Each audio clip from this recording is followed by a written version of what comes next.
నిష్కళంకమైన రక్తము, యేసు రక్తము రక్తము రక్తము, యేసు రక్తము రక్తము రక్తము.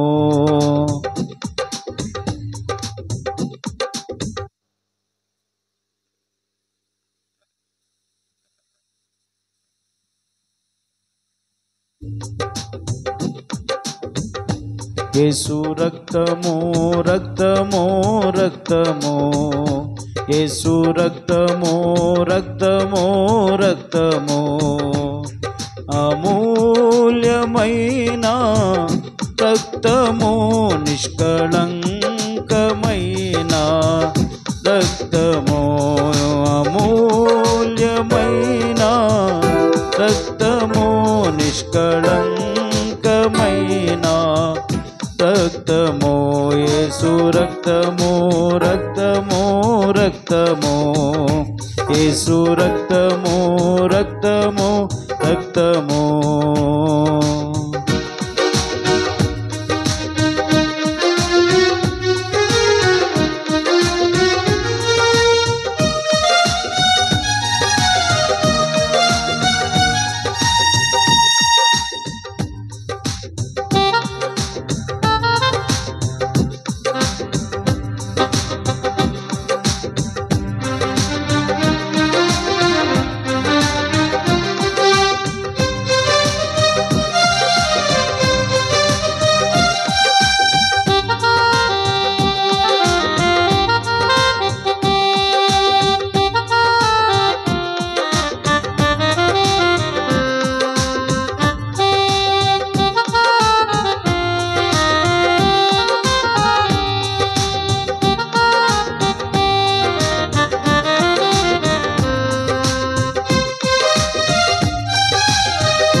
ఘోర పాపమును కడుగును మన యేసయ్యా రక్తము, ప్రతి ఘోర పాపమును కడుగును మన యేసయ్యా రక్తము.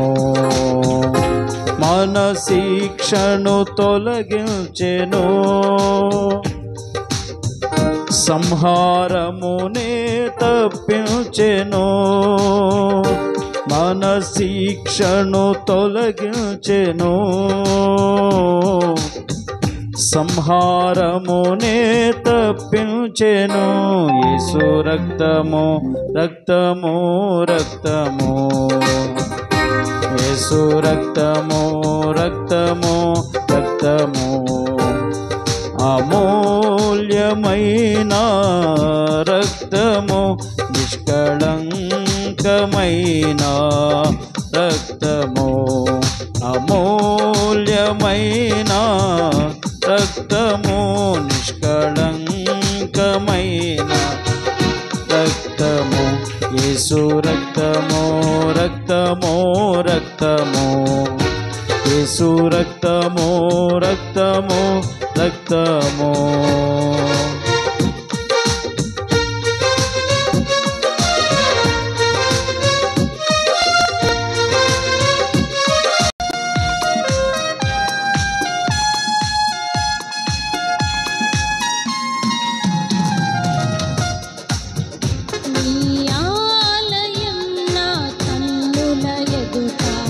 తెరువబడెనా నిబంధన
చప్పట్లు.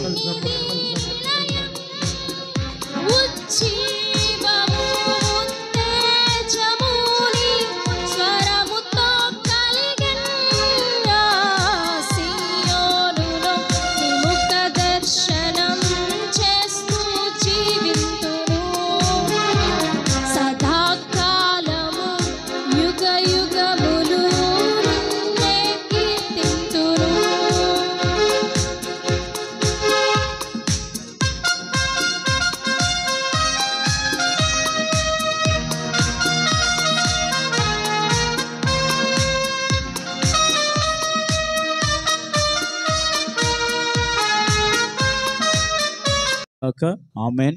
మరి ఈ సమయంలో దేవుని వాక్యాన్ని విందాం. అందరూ కళ్ళు మూసుకునండి. మన మధ్యలో మరి దైవజనరాలు శారమ్మ గారు ఉన్నారు. వాక్యం కొరకు ప్రార్థన చేస్తారు. మనమంతా శ్రద్ధగా కళ్ళు మూసుకుందాం. మోకరించండి యవనస్తులు, ప్రార్థన చేసుకుందాం. యవనస్తుల కంటే చక్కగా పెద్దోళ్ళు ఎక్కువైపోయారు. మంచిది, దేవుడు మిమ్మల్ని దీవించును గాక. ఏదైనా వాక్యం వినటానికి వచ్చారు. దేవుడు మీ ఆసక్తిని దీవించి ఆశీర్వదించును గాక. మన మధ్యలో శారమ్మ గారు తల్లి గారు ఉన్నారు. వాక్యం కొరకు ప్రార్థన చేస్తారు. అందరూ ఏకీభవిద్దాం, అందరూ ప్రార్థన చేసుకుందాం. స్తోత్రం స్తోత్రం స్తోత్రం. ఈ దినమున వాక్యం ద్వారా నాతో మాట్లాడండి. నీ వాక్యం జుంటి తేనె దారుల కంటే మధురమైనది, శ్రేష్టమైనది, అమూల్యమైనది, జీవము కలిగినది కనుక ప్రార్థన చేద్దాం. మరి కళ్ళు మూసుకొని నేను ప్రార్థన చేస్తున్నాను వాక్యం కొరకు. మహాగణుడా, మహోన్నతుడా, జీవాధిపతి, సర్వశక్తిమంతుడానికి స్తోత్రం చెల్లిస్తున్నాం. ఈ యొక్క నాయన ఇదిగో ప్రభా, చక్కటి సమయంలో నీ వాక్కుల కొరకు మేము ఎదురు చూస్తూ ఉండగా దైవజనులు నాయన మీరు దూర ప్రాంతం నుంచి మా మధ్యకి నడిపించారు. వారి ద్వారా మీరు మాట్లాడుతున్న నీతి కలిగిన నీ వాక్కును బట్టి స్తోత్రములు చెల్లిస్తున్నాం. పరిశుద్ధమైన నీ వాక్కును బట్టి స్తోత్రము చెల్లిస్తున్నాం. నాతో మాట్లాడండి, నన్ను దర్శించండి అని చెప్పండి. యవనస్తులు చెప్పాలి, నోరు తెరిచి. పురుషులు కూడా చెప్పాలి, యేసయ్యా యేసయ్యా చెప్పండి. యేసయ్యా నాతో మాట్లాడండి అయ్యా. నీ సేవకులను విజయవాడ నుంచి తీసుకుని వచ్చారు. నాతో మీరు ఏమి మాట్లాడబోతూ ఉన్నారో, నీ చిత్తం ఏమి రీతిగా తెలియజేస్తూ ఉన్నారో మేము నాయన ఇదిగో ప్రభా, యవన కాలంలో నీ కాడి ఇంకా ఎలాగన మొయ్యాలో, నీ పనిని ఎలా చేయాలో, ఇదిగో ఈ పరుగు పందెంలో, ఈ సమరములో ఎలాగ నాయన నీ సిలువనెత్తుకొని నిన్ను వెంబడించాలో మాకు నేర్పెట్టులాగున నీ సన్నిధిలో కూర్చున్నాం, మాకు నేర్పెట్టండి అయ్యా. నీ సన్నిధిలో కూర్చున్నాం, మాతో మాట్లాడండి అయ్యా అని అడగండి. యవనస్తులు పురుషులు అడగాలి. యేసయ్యా చెప్పండి, యేసయ్యా మీ సన్నిధిలో కూర్చున్నాం, యేసయ్యా మాకు నేర్పెట్టండి, మాకు నేర్పించండి, నీ బోధ నేర్పించండి, నీ మాట నేర్పించండి, నీ విలువైన జ్ఞానము కలిగిన, అమూల్యమైన అభిషేకము కలిగిన, ఆశీర్వదించగలిగిన, మేలు చేయగలిగిన, మా మార్గాలు తిన్నగా చేయగలిగిన, మాకు నాయన నడవలసిన మార్గాలు చూపించగలిగిన నీ మాట కొరకు నీ సన్నిధిలో వేడుకుంటున్నాం. యవన దైవజనుల చేత యవనస్తుల కూడికలో మీరు మాట్లాడే ఉన్నాయన్న ఉద్దేశించిన నీ వాక్కులు నీ చిత్త ప్రకారం మాతో మాట్లాడుదురుగాక.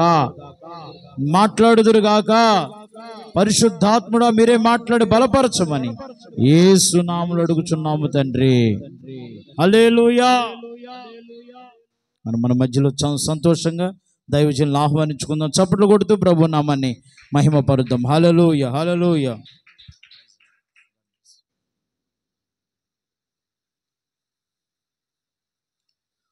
మన ప్రభు అయిన యేసుక్రీస్తు పరిశుద్ధ నామములో ఈ యూత్ మీటింగ్కి కూడి వచ్చినటువంటి ప్రతి ఒక్కరికి నా హృదయపూర్వకమైనటువంటి వందనాలు. ఒకసారి చేతులెత్తి దేవునికి స్తోత్రం చెల్లిద్దాం. హల్లెలూయా. బిగ్గరగా హల్లెలూయా. ఒక చిన్న విషయాన్ని మీకు గుర్తు చేస్తా. మన గృహానికి ఎంత పెద్ద గృహమైనా దానికి లాక్ చేయడానికి చిన్న తాళాన్ని మనం వాడతాం. చాలా చిన్న తాళం. ఇల్లు ఎంత రమ్యంగా డూప్లెక్స్ ఇల్లు అయినా దాన్ని లాక్ చేసేటువంటి లాక్ మాత్రం చిన్నదే.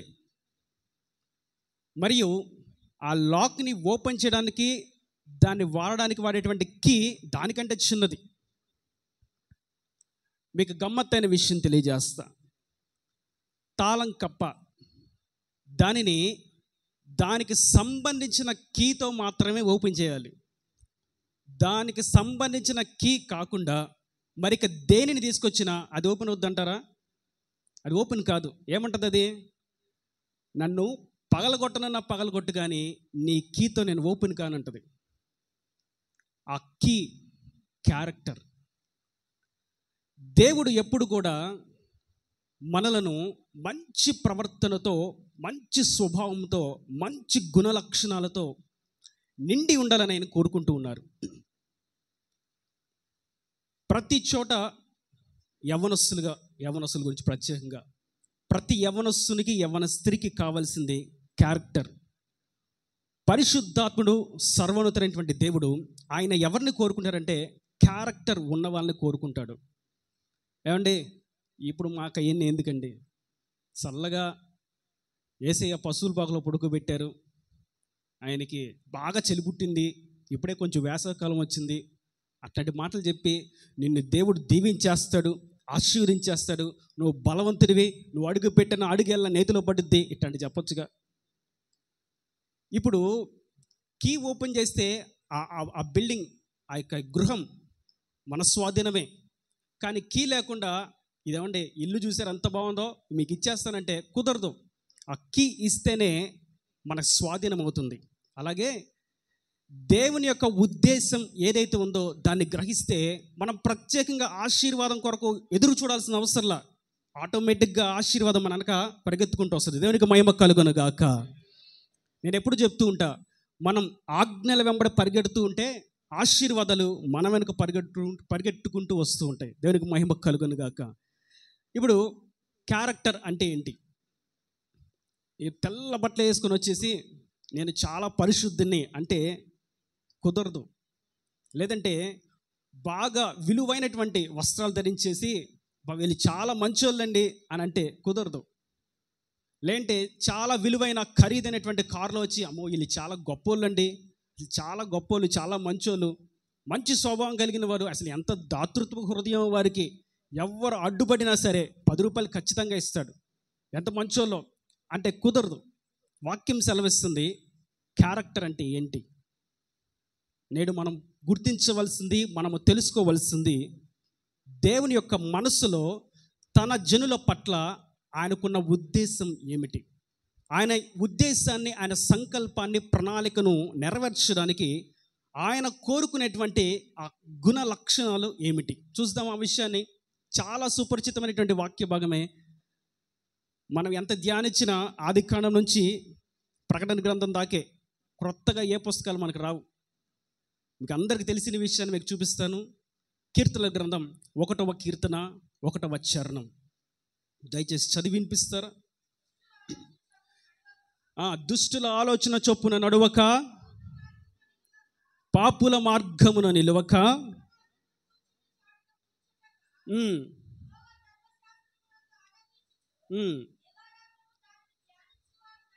చాలండి. చూసారా, ఒక క్రైస్తవునికి లేదా క్రీస్తును అంగీకరించిన వారికి క్యారెక్టర్ అంటే ఏంటి అనేది ఆ ఒక్క చరణంలో, ఆ ఒక్క వచనంలో మనకు అర్థమైపోతుంది. ఏమని అంటున్నారు? ఫస్ట్ పాయింట్ చదవండి. దుష్టుల ఆలోచన చొప్పున అంటే ఫస్ట్ ఆఫ్ ఆల్ ఆలోచన, తర్వాత పాపుల మార్గము, తర్వాత మన మార్గం, నడవడిక, మూడవది కూర్చుండే స్థలం, మన యొక్క సహవాసం. ఇవి మనిషి యొక్క క్యారెక్టర్ని డిసైడ్ చేస్తాయి. ఒకానొక సమయంలో దేవుడు తన ప్రవక్తను పంపించాడు. నా సేవకుడా, ఇదిగో నేను ఒక వ్యక్తిని ఎన్నుకున్నాను, ఆ ఇంటికి వెళ్ళు, అతను నాకు చాలా ఇష్టమైన వాడు, అతను మంచి క్యారెక్టర్ కలిగిన వాడు, వెళ్ళు అన్నాడు. ఆయన వచ్చాడు, ఎత్తుక్కుంటా వచ్చాడు. అంటే ఇక్కడ పలానా ఊళ్ళు, ఇల్లు ఎక్కడ అంటే పలానా చోటండి. వెళ్ళారు, పిలిచాడు. ఇంట్లో ఎవరైనా ఉన్నారండి? వచ్చారు. అండి పాస్టర్ గారండి, ప్రైజ్లు ఆడండి, వందనాలండి, మీరేంటి ఎట్ట వచ్చారు పొద్దున్నే? వందనాలు ప్రైజ్లు ఆడిన తర్వాత ఆహ్వానం అయిన తర్వాత శుభ కుశల ప్రశ్నలు, ఒకసారి బయటికి రా, నీకున్న కుమారుని అంటే ఒకసారి బయటికి పంపించు అన్నాడు. ఏమంటే నాకు ఒక్కడు కాదండి 7 ఉన్నాడు అన్నాడు. సరేనయ్యా తీసుకురా అన్నాడు. ఒకడు పంపించాడు. ప్రభువా ఈడేనా?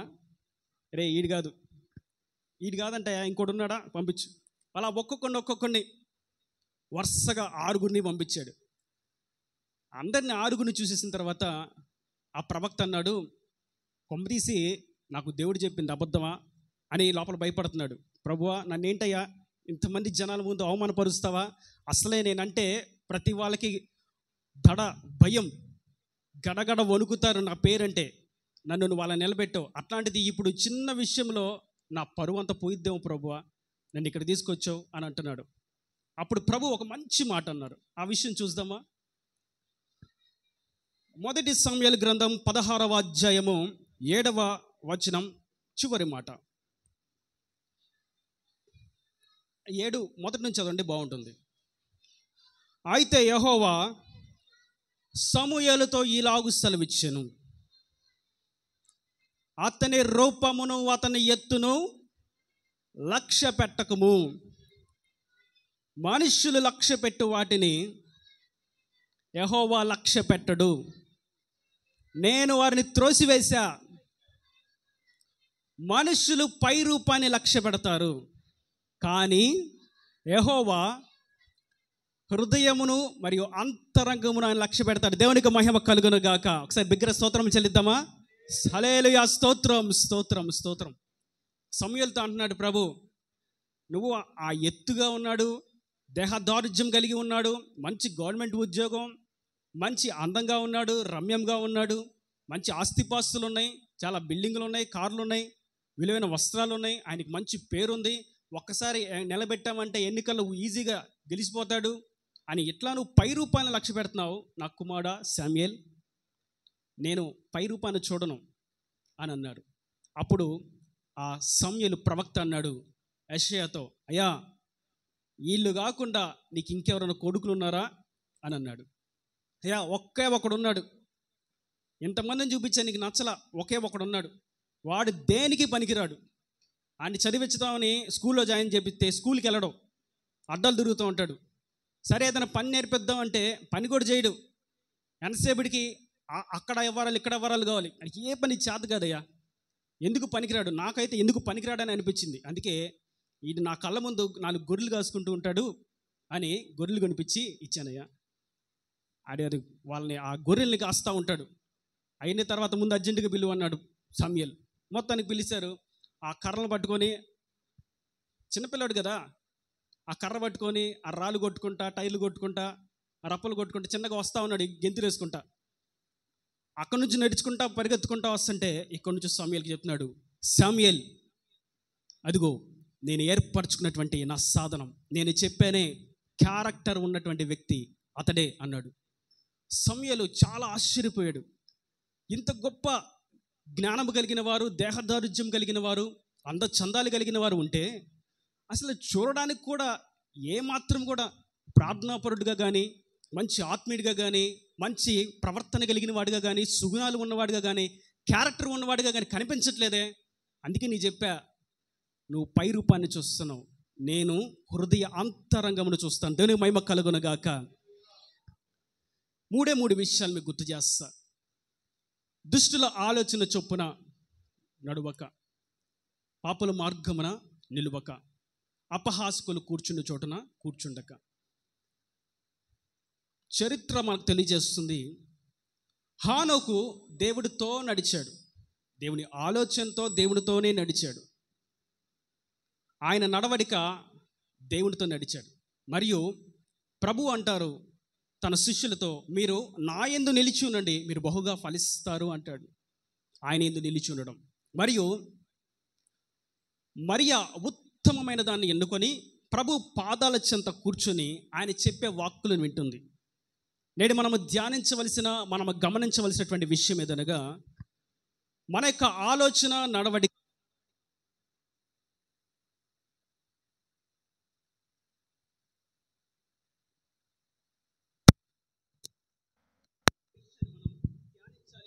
మనల్ని మనం స్వీయ పరీక్ష చేసుకున్న వారుగా నిలిచి ఉండాలి.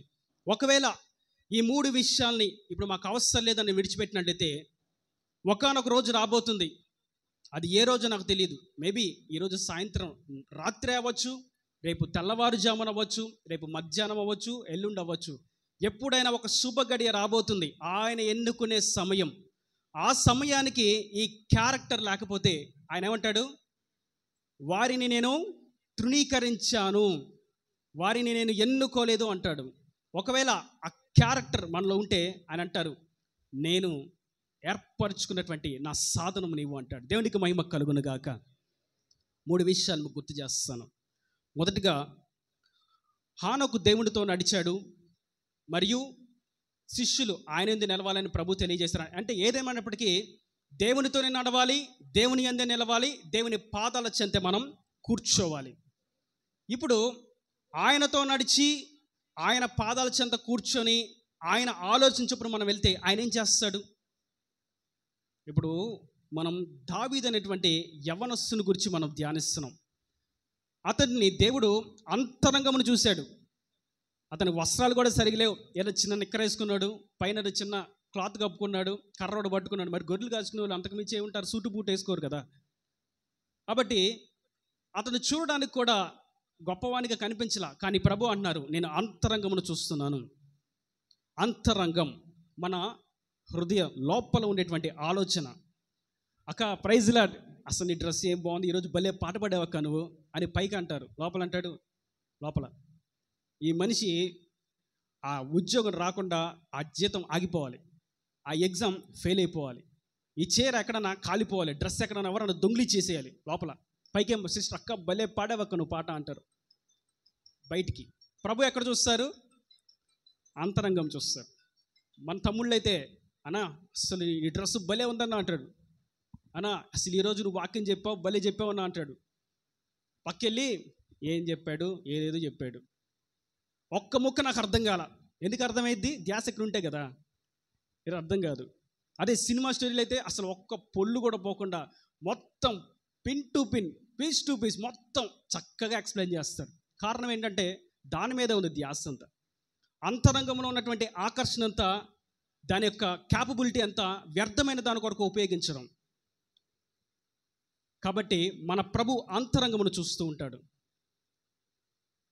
చాలా ప్రయాసపడి వచ్చినట్లేం కాదు, కానీ సాధారణంగానే వచ్చాం.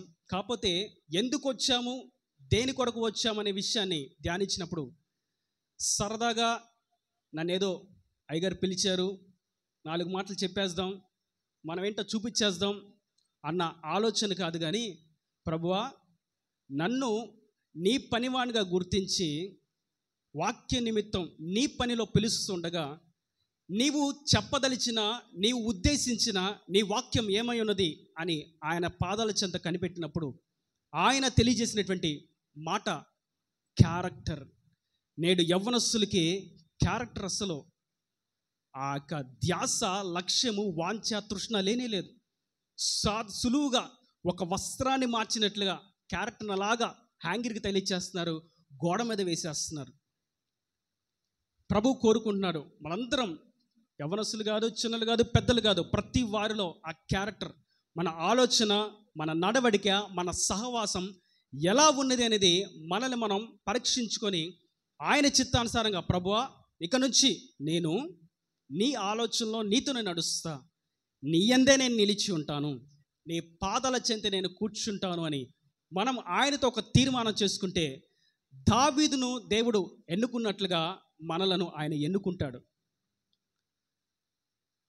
చిన్న విషయాన్ని మీకు గుర్తు చేస్తాను. నేను సాధారణంగా జాబ్ చేస్తా, ఒక ప్రైవేట్ కార్పొరేట్ కంపెనీలో మంచి పొజిషనే. దేవుడు ఆశీర్వదించి ఒక హెడ్గా నన్ను నిలబెట్టాడు. ఆయన చెప్పారు, నీవు ఒక అద్దాల మేడలో పని చేపించే స్థాయిలో నిలబెట్టబోతున్నాను అని చెప్పారు. ఓకే, గుడ్, ఇచ్చారు. పని చేయించే స్థాయిలో నిలబెట్టారు. ఆ తర్వాత నేను అనుకుంటున్నాం, నేను నా భార్య గవర్నమెంట్ జాబ్ కావాలని చాలా ప్రార్థన చేశాం. కొన్ని రాత్రులు ప్రార్థన చేశాం, ఉపవాస ప్రార్థనలో, కేవలం గవర్నమెంట్ జాబ్ కావాలని, మంచి ఉద్యోగం కావాలని. విశ్వాసం, నిశ్చయంగా నా దేవుడు నాకు ఉద్యోగం ఇస్తాడు. కానీ నేను అనుకున్నట్టు శ్రేష్టమైన ఉద్యోగం ఇస్తారని నాకు తెలుసు, కానీ ఆయన ఎటువంటి శ్రేష్టమైన ఉద్యోగం ఇస్తారో నాకు అప్పుడు తెలియలేదు. ఆ ఉద్యోగం చేస్తూనే ఉన్నాను. వన్ ఫైన్ డే, ఒక ఉదయం శుభకాలం, వేకువజామున ఆ రోజు నేను వెళ్ళా. ఆ రోజు జనరల్గా నేను 10:30 అలా వెళ్తా. మిగిలిన స్టాఫ్ వచ్చి అంతా ఓపెన్ చేసి క్లీన్ చేసి క్యాబిన్స్ అన్ని శుభ్రపరుస్తారు, తర్వాత మనం వెళ్తాం. కానీ ఆ రోజు ఎందుకో నేనే ముందు వెళ్ళా, 8:30 కల్లా వెళ్ళా. ఎవరు రాలేదు, నేనే వెళ్ళా, నేనే ఓపెన్ చేసుకున్నా, నేనే కూర్చున్నా. సిస్టమ్ ఆన్ చేసి క్యాలెండర్ వైపు ఒకసారి డేట్ చూద్దామని వెళ్ళి చూసా. ఇటువైపు నుంచి ఒక స్వరం, నేను నిన్ను ఈ ఉద్యోగం నుంచి తీసేస్తున్నానని. నేను అనుకున్నా ఇది ఖచ్చితంగా సాతాను గడి స్వరం. ఎందుకంటే దేవుడు ఆశీర్వదిస్తాడు కానీ కష్టాల పాలు చేస్తాడా? కాదు కదా. నేను అనుకున్నది సాతాను గడి స్వరం. ప్రభువా, ఇది నీ స్వరం కాదయ్యా, నీవు నాకు గవర్నమెంట్ జాబ్ ఇస్తావు, ఇంతకంటే మించిన జాబ్ ఇస్తావు, నాకు విశ్వాస నిరీక్షణ ఉంది, కానీ ఈ స్వరం నీది కాదు. సరే, అది జరిగిన సరిగ్గా 14 రోజులు, 15 రోజులకి కొన్ని కోట్ల రూపాయలు, లక్షల రూపాయలు రోజు నేను అథెంటికేషన్ చేస్తే ట్రాన్స్ఫర్ అవుతూ ఉంటాయి ఆన్లైన్లో. చెక్స్ రూపంలో కానీ ఆన్లైన్లో ట్రాన్స్ఫర్స్ ఆర్టీజీఎస్ ద్వారా కానీ ట్రాన్స్ఫర్ అవుతూ ఉంటాయి. కేవలం నేను ఇది మంచిది, ఇది కరెక్ట్, ఇది ట్రూ అని ఒక్క మాట నేను చెప్పి ఒక సంతకం పెడితే వాళ్ళు ఇమీడియట్గా నాకు ఆ యొక్క దానికి కావాల్సిన మనీ, చెక్ ఏదైతే ఉందో పవర్ ఇచ్చేస్తారు. అలాగా కొన్ని లక్షలు కోట్ల రూపాయలు ట్రాన్స్ఫర్ అవుతూ ఉంది. ఇలా జరుగుతూ ఉంటే ఆ రోజు ఏమైంది, ఆ చైర్మన్ వాళ్ళ మిస్సెస్ నా ఇద్దరికి వచ్చి, ఏమండి కొంచెం మీ అకౌంట్స్ చూడాలని ఉందండి అంది. కొంచెం మొహమాటంగానే అడిగింది. పర్లేదు మేడం చూడండి అన్న. ఆమె ఎందుకు అడిగిందో నాకు తెలుసు. మొత్తానికి చూశారు. నాకు అర్థమైపోయి సిస్టమ్ ఓపెన్ చేసి లాక్ ఐడి చెప్పేసి మరియు ఫైల్స్ అన్నీ ఓపెన్ చేసి ఆమెకి ఎదురుగా పెట్టి నేను పక్కకు వచ్చి కూర్చున్నా. 2 వారాలు నేను చేసిన లెక్కలు చెక్ చేశారు. బయట నుంచి వేరే ఆడిటర్ని పిలిపించారు. నేను ఆడిట్ చేస్తా, నేను బ్యాలెన్స్ షీట్ చేస్తా, నేను ఫైనలైజేషన్ చేస్తా లెక్కలు, కానీ నేను చేసిన పనినే తప్పు చేశాడేమో అని వేరే వాళ్ళు పిలిపించి చెక్ చేయించారు. 2 వారాలైంది, 15 రోజులైంది, ఏం కనిపెట్టలా. ఇక ఎన్ని రోజులు ఖాళీగా ఉంటాం? ఖాళీ కూర్చుని జీతం తీసుకుంటే బాగోదు కదా. మేడం ఏమన్నా మీరు అనుకున్నది ఏదైనా దొరికిందా అన్న. ఏమండి ఏమనుకోలేదు, అంతా బాగానే ఉంది, మీరు చేసుకోండి, మీరు బాగానే చేస్తారు వర్క్ అని ఆవిడ మళ్ళీ వచ్చి నాతో నవ్వుతూ చెప్పారు. నేను అన్నా, మీరు ఎందుకు చెక్ చేశారో నాకు తెలుసు మేడం, నమ్మకం పోయిన తర్వాత నేను మీ దగ్గర చేయను అని వెంటనే రెసిగ్నేషన్ లెటర్ రాసి అక్కడి నుంచి వచ్చేసా. బయటకు వచ్చేసి బైక్ మీద వెళ్తూ ఉంటే అప్పుడు మళ్ళీ అదే స్వరం, నిన్ను ఉద్యోగం నుంచి తీసేస్తానన్నా కదా, ఇదే అది. నేను పిలిస్తే నువ్వు రావట్లా, అందుకే నీ ఉద్యోగం నుంచి నేనే తీసి ఇప్పుడు నా పని తప్ప నువ్వు ఏ పని చేసినా నువ్వు సఫలీకృతం కావు అన్నారు. ఆ మాటను కూడా పెడచెవిని పెట్టి కొన్ని వేల రూపాయలు తీసి చిన్న వ్యాపారాన్ని ప్రారంభించా. ₹1 లాభం లేదు, పూర్తిగా నష్టం, సరుకుతో సహా పూర్తిగా నష్టం, ప్రయాస, సమయం అన్నీ నష్టం. ప్రభు అన్నారు, నీ ఆలోచనలన్నీ నేనే చెదరగొట్టా. దేవుడు ఏమి చూసి ఎన్నుకుంటాడు తన పనికి? ఏమి ఆయన కావాలి అంటే ఆయన సన్నిధిలో మంచి క్యారెక్టర్, మన ఆలోచన ఎలా ఉంది, మన నడవడిక ఎలా ఉంది, మన ప్రవర్తన, మన సహవాసం ఎలా ఉంది, ఇవన్నీ ఆయన చూస్తూ ఉంటారు. నేడు మనం ధ్యానిస్తూ ఉంటే చాలా చోట్ల చూస్తూ ఉంటే సులువుగా తప్పుడు ఆలోచనలు, వెంటనే ఒక స్త్రీ అలా వెళ్తే ఆలోచనలు చెడిపోతాయి, తలంపులు చెడిపోతాయి, లేదా పురుషుడు అలా వెళ్తే ఆలోచనలు తలంపులు చెడిపోతాయి. అంతేగాని ఇది నేను జాగ్రత్తగా పదిలము చేసుకోవాల్సినటువంటి స్థితి, గుణం అని దానిని గురించినటువంటి ధ్యాస లేనేలేదు. ఇంకొంచెం లోతుగా మాట్లాడితే అసలు ఆ క్యారెక్టర్ని గురించినటువంటి ధ్యాస వయసు పెద్ద చిన్న తేడానే లేదు. చిన్నవారు మొదలుకొని వయసు మీద పడిన వారు సైతం దాన్ని గురించినటువంటి ఆలోచనే లేదు. కానీ ప్రభుకేమో అదే కావాలి. ఎక్కడ నా నామములో 2 లేదా 3 కూడి ఉంటారో వారి మధ్య నేను ఉంటాను అన్నాడు ప్రభు. నిశ్చయంగా ఆయన మన మధ్య ఉన్నాడు. దేవునికి మహిమ కలుగును గాక. ఆయన ఉండి ఏం చేస్తున్నారు మన మధ్య? అయ్యా నీ ముఖదర్శనం చూస్తూ నేను నిన్ను ఆరాధిస్తూ ఉంటాను అని అంటే అలాగే ఆరాధిస్తూ ఉండు అని అంటాడా? కాదు. ఆయన వచ్చి సింహాసనాసనుడే కూర్చొని ప్రతి వాని హృదయ అంతరంగమును పరిశీలిస్తూ ఉన్నాడు. ఆయనను గురించి రాయబడినటువంటి మాట, హృదయాంతరంగపు ఎదలోతుల్లో ఉన్న వాటిని పరిశోధించు యెహోవా. కారులో దిగ్గానే చాలా గొప్పింటోళ్ళు వచ్చారు, అర్జెంటుగా వాళ్ళకి పాట ఇద్దాం అంటే పాట పాడండి. పాపం వస్త్రాలు సరిగా లేవు, ఆ ఎలిసిపోయిన వస్త్రాలు వేసుకొని చక్కగా నిండుగా వేసుకొని వచ్చి వెనకాల కూర్చున్నారు. ఎప్పటి నుంచో వస్తున్నారు మందిరానికి. ఏమంటే అలాంటి వాళ్ళకి కాదండి, కారులో దిగాలి, మంచిగా హుందాగా సెంటు అక్కడ నడిపడితే ఇక్కడికి రావాలి వాసన. అట్టంటి వాళ్ళకైతే మనుషులు 10 రూపాయలు చూసే పరిస్థితి ఎలా ఉండిద్ది. కానీ ప్రభు అంటారు, నువ్వు గుర్తించకపోయినా, వాళ్ళు మర్చిపోయినా, వీళ్ళు మర్చిపోయినా నేనున్నా. దావీదు క్యారెక్టర్ని వాళ్ళ నాన్న గుర్తుపట్ల, వాళ్ళ అన్నలు గుర్తుపట్ల, వాళ్ళ రక్త సంబంధికులు గుర్తుపట్ల, ఈవెన్ తన సేవకులైనటువంటి సమూయేలు కూడా గుర్తుపట్ల. కానీ ఎవరు గుర్తుపట్టాడు? ప్రభు అయిన యేసుక్రీస్తు. దేవునికి మహిమ కలుగునుగాక. ఆయన సర్వోన్నతమైనటువంటి దేవుడు, సర్వాంతర్యామి, సర్వమును ఎరిగినవాడు. ఆయన అంతరంగను పరిశీలిస్తాడు. ఒకవేళ మనం అటువంటి తిరస్కారానికి గురవుతున్నామా? కొన్ని సందర్భాల్లో మనల్ని అందరూ తిరస్కరిస్తూ ఉంటారు. ఇది నీకు సంబంధించి కాదులేరా, నీకు సంబంధించి కాదులే అమ్మాయి, వెనకాలండు, తర్వాత చూద్దాం, నీ సమయం వచ్చినప్పుడు చూద్దాం అని మన తల్లిదండ్రులే మనల్ని ప్రక్కన పెడుతూ ఉంటారు. మన కాలేజీలోనో స్కూల్లోనో టీచర్సే పక్కన పెడుతూ ఉంటారు. ఏమండి ఇట్లాంటి పనికి వీళ్ళు కాదు, ఇంకొంచెం పెద్దగా ఉన్న వాళ్ళని చూడండి అని చెప్పి మనల్ని ప్రక్కన పెడుతూ ఉంటారు. అందరూ పక్కన పెట్టవచ్చు, కానీ దేవుడు ప్రక్కన పెట్టడం. సరైన సమయం ఒకటి వస్తుంది, ఆయన ఎన్నుకునే సమయం ఒక రోజు ఉంది. ఆ రోజున వాళ్ళందరికీ సిగ్గు తీసి మనల్ని తీసుకెళ్ళి నిలబెడతాడు. దేవునికి మహిమ కలుగునుగాక. ఒక చిన్న విషయాన్ని, కేవలం ఒక దావీదు గురించి మీకు తెలియజేస్తాను సమయానుకూలంగా. ఒక పావు గంట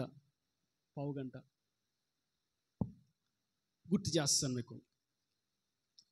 దేవుని ఆలోచనతో నడిస్తే ఆయన ఎలా నడిపిస్తాడు? దేవుని పాదాల చెంత కూర్చుంటే ఆయన ఎక్కడ కూర్చోబెడతాడు? దేవుని ఆలోచన చొప్పున ఆయన నడవడికలో మనం ఉంటే ఆయన ఎక్కడ నిలబెడతాడు? ఈ విషయాన్ని మనం చూద్దాం. కేవలం దావీదుని గురించి మాత్రమే గుర్తు చేస్తాను. అది 16వ అధ్యాయం. ఇప్పుడు మనం చూసాం, ఒకే ఒక్క అధ్యాయం. 16వ అధ్యాయంలో దేవుడు దావీదును అభిషేకించాడు, ఎన్నుకున్నాడు, ఏర్పరచుకున్నాడు. నీవు నా ప్రియమైనటువంటి సేవకుడువు, నీవు నా దాసుడువు అని, నీవు నా కొరకు ఏర్పరచుకున్నటువంటి నా యొక్క పాత్రవే అని దేవుడు దావీదును 16వ అధ్యాయంలో ఎన్నుకున్నాడు. ఒక్క అధ్యాయం 17వ అధ్యాయంకి వచ్చేసరికి దేవుడు ఏర్పరచుకున్న, దేవుడు అభిషేకించిన పాత్ర యొక్క స్థితి స్థాయి ఎలా ఉండిద్దో అక్కడ అందరి ముందు రుజువుపరిచాడు. చూద్దాం ఆ విషయాన్ని. 17వ అధ్యాయం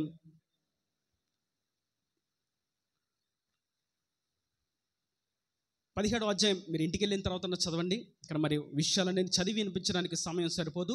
ఉన్న విషయాన్ని మీకు క్లుప్తంగా వివరిస్తాను. గొల్యాత్ అనేవాడు రోజు పొద్దున్నే వస్తున్నాడు. అలారం మోగిద్దో లేదో తెలియదు, కానీ ఆడు మాత్రం పొద్దున్నే వచ్చి, అరే ఇజ్రాయేలీలారా, మిమ్మల్ని చీమల్లా నలిపేస్తా, మిడతల్లాగా మిమ్మల్ని నలిపేస్తా, మిమ్మల్ని నా కాళ్ళకి నా తొక్కేస్తా అని పొద్దున్నెలిసి అలారంలాగా కోడి గుయ్యకి ముందు ఈడొచ్చి అందరి ముందు అరుస్తూ ఉన్నాడు. ఆ మాటలిని అందరూ బయటకు వచ్చి చూశారు. ఎవడరీడు మనల్ని తొక్కేస్తా అంటున్నాడు, మనల్ని చంపేస్తా అంటున్నాడు అని చెప్పి ఊళ్ళో అందరూ గుమ్మంలోంచి బయటకు వచ్చి రోడ్లో నుంచి చూస్తే ఆడి ఎత్తు, వాడి దేహదారుజ్యం, బలము చూసి ఎలా వచ్చారో అలాగే మౌనంగా ఇంట్లోకి వెళ్ళి తలిపేసుకున్నారు. ఎందుకంటే అట్లాంటి వ్యక్తిని ఎప్పుడు చూడలేదు వీళ్ళు. భయం వేసింది, అందరూ భయపడిపోయారు. ఆడు రోజు పొద్దున్నే రావడం, అందరిని నిద్ర లేపడం, అందరిని నిద్ర లేపుతూ ఉంటాడు. అరే మీ అలారాలు పనిచేయవు, మీ కోళ్ళు ఈరోజు కొయ్యి, నేను వచ్చి లేపితే లేకండి అంటాడు. ఆరో రోజు వస్తాడు భయపెడతాకి. 40 రోజులు వచ్చాడు. మనల్ని కూడా కొన్నిసార్లు భయపెడతాయి. కొన్ని కళ్ళు తెరవగానే ఏదో ఒక సమస్య, ఈరోజు ఎగ్జామ్, లేదంటే పలానా చోట డబ్బులు తీసుకున్నాం, ఫీజు కట్టడానికి డేట్ అయిపోయింది, అన్నీ వేకుజామున లగ్గానే ఆ భయంతోనే కళ్ళు తెరుస్తూ ఉంటాం కొన్నిసార్లు. ఎందుకంటే సాతాను గడు భయపెడతా ఉంటాడు పొద్దున్నే వచ్చి. కానీ తన చేత అభిషేకించబడిన వారు దానిని గురించి భయపడరు. ఇజ్రాయేలీలో లక్షలాది జనాలు ఉన్నారు, లక్షలాది జనులు. ఒక్కడికి కూడా ధైర్యం లేదు ఎక్సెప్ట్ డేవిడ్. దావీదుకు తప్ప ఎవ్వరికి ఆ గొల్యాతును చూసి జయించాలి అనేటువంటి దృక్పథం రావట్ల. దావీదు ఎప్పుడైతే ఆ విషయాన్ని చూశాడో, అనయ్య ఎవరీడు, అరే నీకు తెలియదు, నువ్వు పక్కనుండరా, నీకెందుకురా ఇవన్నీ గొర్రెలు కాచుకోపో అంటున్నాడు ఈ ఏలియాబు. అది కాదన్నయ్య, ఏంటి సమస్య అని అందరూ భయపడుతున్నారని ఒకసారి చెప్పాను అంటే, అరే నువ్వు ఇంటికి వెళ్ళిపో, అర్జున్ని పంపించేశాడు. సరే మా అన్నయ్య అట్లా చెప్పట్లే అని చెప్పి పక్కింటి వాళ్ళ దగ్గరికి వెళ్ళి అడిగాడు, అంకులు ఏంటి సమస్య? ఆ ఎత్తుగా లావుగా ఉన్నాడు, బాగా బలంగా ఉన్నాడు, ఎప్పుడు మన వల్ల చూడలేదు, చాలా బలంగా ఉన్నాడండి, ఎవరు ఏంటి సంగతి, అందరూ భయపడుతున్నారేంటి అన్నాడు. అరే తెలియదు కదా నీకు విషయం, ఆడి పేరు గొల్యాతు, అటు రోజు మనల్ని భయపెడుతున్నాడు రా, మనల్ని ఎప్పుడో రోజు చంపేస్తాడు, మనల్ని దాసులకు తీసుకెళ్ళిపోతాడు, మాకు భయం వేస్తుంది, మా ప్రాణాలు గుప్పిట్లో పెట్టుకుని ఉన్నాం అని అంటే, అప్పుడు దావీదు అంటాడు, బొడ్డోడు గట్టిగా 17 సంవత్సరాలు 14 సంవత్సరాలు యవనస్తుడు బాలుడు ఇంత ఉంటాడు. ఏంటంకులు మీరు భయపడుతున్నారేంటి? మన దేవుడు ఏమై ఉన్నాడు, మన దేవుని యొక్క శక్తి పరాక్రమ కార్యాలు మీరు మర్చిపోయారా? అసలు అట్లాంటి సున్నత లేని గురించి, దేవుని ఎరగనటువంటి అన్య జనాంగం గురించి మీరు భయపడుతున్నారండి. మనం కూడా నేడు గుర్తించాల్సిన విషయం ఇదే. లోకంలో ఉన్నటువంటి భయపెట్టేటువంటి సాతాను క్రియలకు మనం భయపడకూడదు. లక్షలాది జనులు భయపడుతూ ఉంటారు, మనం భయపడకూడదు. ఎగ్జామ్ చాలా పెద్ద ర్యాంకు, మంచి ర్యాంక్ వస్తే కానీ అక్కడ సీటు రాదండి, అందరూ భయపడుతూ ఉంటారు, ప్రాణాలు గుప్పిట్లో పెట్టుకొని పెన్ను ఒకటికి 2-3 పెన్నులు పెట్టుకొని ఎగ్జామర్ బాగా రాయాలి, చదివిందే చదివి పుస్తకాలు ఎగ్జామ్కి వెళ్ళేదాకా తెరిచి మూసి వెళ్ళి మొత్తానికి ఎగ్జామ్లో కూర్చొని భయం. మనం భయపడకూడదు, జనులందరూ భయపడతారు, మనం భయపడకూడదు. కారణం, దేవుని చేత అభిషేకించబడిన వారు భయపడరు. దేవునికి మహిమ కలుగును గాక. దావీదు ధైర్యంగా నేను వెళ్తాను యుద్ధానికి అన్నాడు. సరే అందరు తృణీకరించారు కదా, రాజు దగ్గరికి వెళ్దాం డైరెక్ట్గా. మా నాన్న నన్ను పట్టించుకోవట్లా, మా అన్నయ్యలు పట్టించుకోవట్లా, మా ఇంటోళ్ళు పట్టించుకోవట్లా, ఎవరు పట్టించుకోవట్లా, రాజు దగ్గరికి డైరెక్ట్గా వెళ్దాం. మొత్తానికి రాజు దగ్గరికి వెళ్ళాడు. ఆ రాజు దగ్గర ఆ పనులు ఉంటారు కదా, బట్లు, రే పిల్లోడు ఆడుకోక ఇక్కడికి ఎందుకు నీకు పని, వెళ్ళు అన్నారు వాళ్ళు. దావీదు అన్నాడు, ఏమండి నేను ఆడుకునేవాడు కదండి, ఒకసారి రాజుతో మాట్లాడతాను సార్, ఒకసారి పంపించండి సార్. మొత్తానికి గోలగోలుగా ఉంది బయట ఆ గేటు దగ్గర. సౌలు సింహాసనం మీద కూర్చొని తాపిగా ద్రాక్షరసం తాగుతున్నాడు. అరే ఏంట్రాడు గోల అంటున్నాడు. సార్ ఎవడో దావీదు అంటండి, గొర్రెలు కాసుకున్నాడు, కర్ర పట్టుకుని వచ్చాడు, ఈ వస్త్రాలు కూడా సరిగ్గా లేవు సార్, మీరు మాట్లాడతాను అంటున్నాడు మీతో. సరేలే రాని ఒకసారి చూద్దాం. లోపలికి వచ్చాడు. నమస్కారం రాజా. బయట గొల్యాతు అనేడు వాడు భయపడుతున్నాడు కదా మనల్ని, నన్ను ఒక్కసారి పంపించండి, నేను వెళ్ళి ఓడిచ్చేసి వస్తా అన్నాడు. రే కొట్లో చాక్లెట్ అనుకుంటున్నావా, వెళ్ళి గబాలను కొనుక్కొచ్చుకోవడానికి, లేదంటే మీ ఇంట్లో పెంచుకున్నటువంటి కోడి పెట్టాలనుకుంటున్నావా, పట్టుకొచ్చి బుట్టలో పెట్టడానికి. గొల్యాతాడు చూసావాడిని, నన్ను చూసావా? అసలు రాజా మీరు అసలు ఏం ఎత్తు, ఏం పొడవు, ఏం బలము, అసలు మీ పరాక్రమం ఎంత గొప్పది కదా, నేనే భయపడిపోయి కూర్చున్నా. నువ్వు ఎలాంటివాడివి? నువ్వు నాకంటే చిన్నోడివి, నా అంత ఎత్తు లేవు, నాకు అంత బలము లేదు, నాకు అంత జ్ఞానము లేదు, నువ్వేం వచ్చి నేను ఏం చేస్తా, అసలు ఆ గొల్యాతుని పడేస్తా చంపేస్తా అంటున్నావు. ఇది స్కూల్ కాదు నాన్న, మీ ఫ్రెండ్స్తో జోక్స్ చేసుకో, కామెడీలు చేసుకో, ఇక్కడ కాదు, చాలా సీరియస్గా ఉంది మ్యాటరు, వెళ్ళిపో అని పంపించేస్తుంటే ఒక్కటే ఒక్క మాట అంటున్నాడు, సార్ ఒక్కసారి. సౌలు అన్నాడు, సర్లే పోతే పోయాడు, ఓడితే వాడికి ప్రాణమేగా పోయేది, నాది కాదుగా. అరే వీడికి రాజవస్త్రాలు యుద్ధ వస్త్రాలు వేసి పంపించింది అన్నాడు. మొత్తానికి రూమ్లో తీసుకెళ్లారు. దావీదు అనుకున్నాడు, రాజు రూమ్లో అని మేకప్ కిట్లు ఉంటాయేమో, చక్కగా రంగులు, లిప్స్టిక్లు, బంగారం, గోల్డ్ ఎన్ని వేస్తారేమో.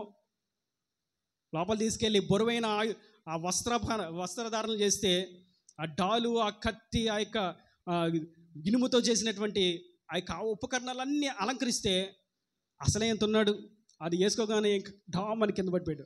అలాంటి చుట్టూ ఉన్నాడు, అరే నీకెందుకురా ఇవన్నీ, సరిగ్గా యుద్ధం చేసే వస్త్రాలు మోసే బలమే నీలో లేదు, నువ్వేం యుద్ధం చేస్తావు అని అన్నారు. కానీ దావీదు తెలుసు, అన్నయ్య దేవుడికి కావాల్సింది నా బలం కాదు, నా క్యారెక్టర్. పర్లేదు తిట్టుకోండి అనుకోండి, నేను ఈ యుద్ధ వస్త్రాలను ధరించను, నేను ఇలాగే వెళ్తాను అన్నాడు. సరే పోనీ కర్మ అని పంపించారు. మొత్తానికి ఆ నది దగ్గరికి వెళ్ళాడు, దొన్నగా ఉన్నాడు, 5 రాళ్ళు తీసుకున్నాడు, పెట్టుకున్నాడు, యుద్ధానికి వెళ్ళాడు. యుద్ధంలోకి వెళ్తే టూకీగా వివరిస్తాను, అంత వివరించడానికి చాలా డ్రామాటిక్గా వివరించడానికి సమయం చాలా అవుతుంది, క్లుప్తంగా వివరిస్తాను. ఆలోచన చొప్పున నడువక, పాపుల మార్గమున నిలవక, అపహాసకులు కూర్చుండు చోటను కూర్చుండక. ఇప్పుడు దావీదు గొల్యాతును ఓడించడానికి ఎవరి ఆలోచనతో వెళ్ళాడు? దేవుని ఆలోచన చేత. దేవుడు తన హృదయంలో ఒక భారాన్ని పెట్టాడు. ఏయ్, జనులందరూ భయపడుతున్నారు, నేను నిన్ను అభిషేకించా, నేను నా ఆత్మచేత నేను నింపా, నువ్వెందుకు భయపడుతున్నావు? నేను నీలో ఉన్నా, వెళ్ళవు. అలాగే ప్రభువా, మరి అందరూ నన్ను ఏమంటారు ప్రభువా?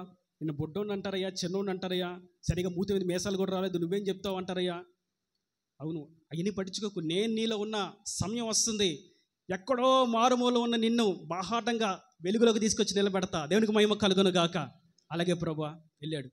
దేవుని ఆలోచనతో ముందడుగు వేస్తే దేవుడు ఎక్కడ నిలబెట్టాడు? ఇప్పుడు దావీదుని గొల్యాతు ముందు నిలబెట్టాడు. ఏమంటే మాకు కష్టాలు, శ్రమలు, శోధనలు అంటే భయం అండి, మాకు ఎందుకండి ఇవన్నీ, మాకు అభిషేకం వద్దు, క్యారెక్టర్ వద్దు, మేము ఎప్పుడు భయంగా వెనకాల దాక్కుంటూ ఉంటాం అంటే ఎవరేం చేయలేం.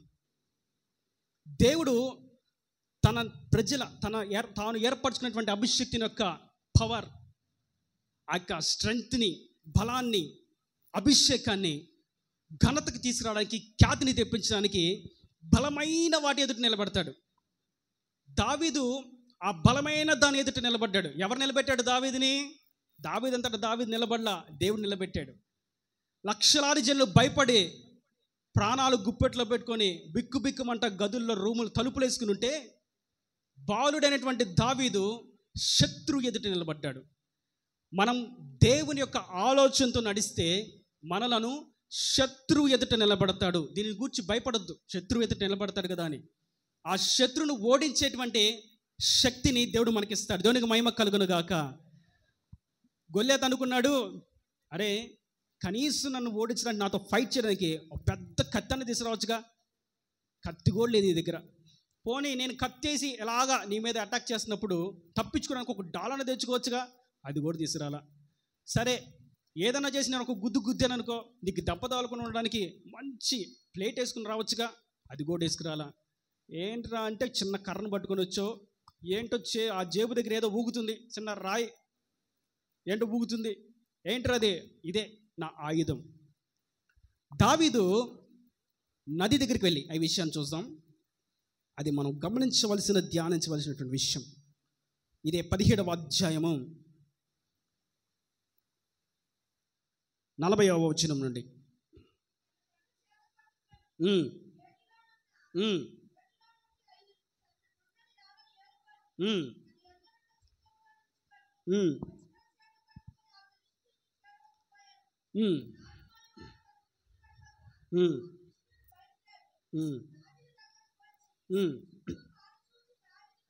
చాలండి.